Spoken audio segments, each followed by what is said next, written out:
So I've done a few A-level electronics questions, so I thought let's have a look at a GCSE electronics question. So this is an AQA paper 1 electronics question, and we'll work through the entirety of this question here and see if we can get an answer and hopefully help you understand how to answer these sorts of questions. So let's have a read of the question. An engineering company has invented pavement tiles that generate electricity as people walk on them.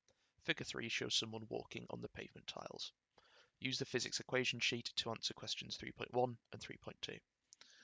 Well, we could use the physics equation sheet, or you can also know the equations, which I do. And in this case, the one that we're looking for is P is equal to IV. How can you figure out that P is equal to IV? Well, what you can use is you can also use the equation that E is equal to ITV. That's energy for electric circuit is equal to current times time times voltage. And also using the fact that P is energy divided by time. That's what power is. We can therefore substitute in our value from E here, I, T, V, divided by T, cancel out our T's, gives us IV.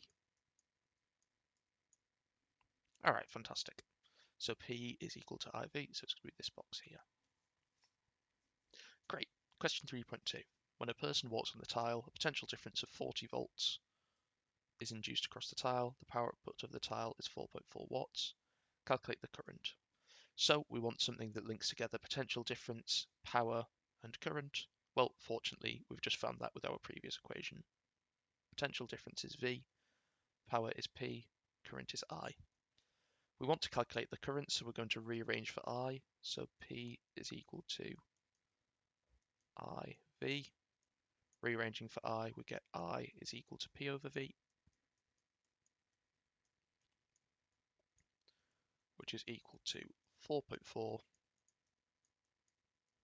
divided by 40, which is equal to, if I grab a calculator, always make sure to use a calculator to check you're working, is 0.11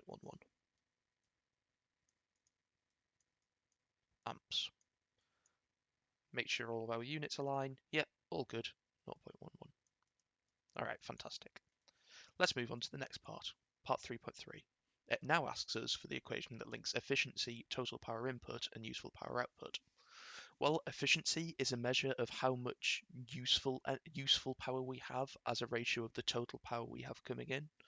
Therefore, the equation that we want is going to want to have useful power at the top divided by the total power to give us that ratio, and that's going to be equal to efficiency. Therefore, it's going to be the top answer.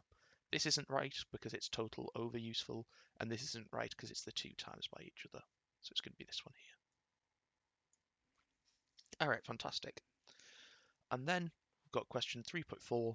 The tiles are used to power LED lights in the pavement. An LED light has a total power input of 4 watts. The efficiency of the LED light is 0.85. Calculate the useful power output of the LED light. Well, again, we're looking for something here which links total power input, efficiency, and useful power output. Again, this is the exact equation that we've just found out, which is that efficiency is equal to useful power output over total power input. So we want to rearrange to find useful power output, which I'm going to put as the symbol big P. So we have 0.85 is equal to big P divided by 4. Therefore, to rearrange, all we have to do is bring 4 up to the other side, or times both sides by 4, which is 0.85 times by 4 is going to give us the power. So putting that into our calculator, that gives me out 3.4 watts. Remembering our units is watts. Checking our units are all correct. Watts, watts, yeah, all happy here. 3.4. Alright, fantastic. And if we'd go through and check the mark scheme, we'd find that all of these are correct. the way that you get the 3 marks for question 3.2 and 3.4 is by showing your working, which is why it's important to write down all your working and show the progressions that you make between each bit of the equation that you do. All right, fantastic. Hopefully this has been helpful, and if you have found it helpful, please like and subscribe, and please do share with anyone else who you think would also find this helpful. Stick around for any future videos as well that I will do on GCSE and A-level practice questions, and just more practice questions or other interesting physics things in the future.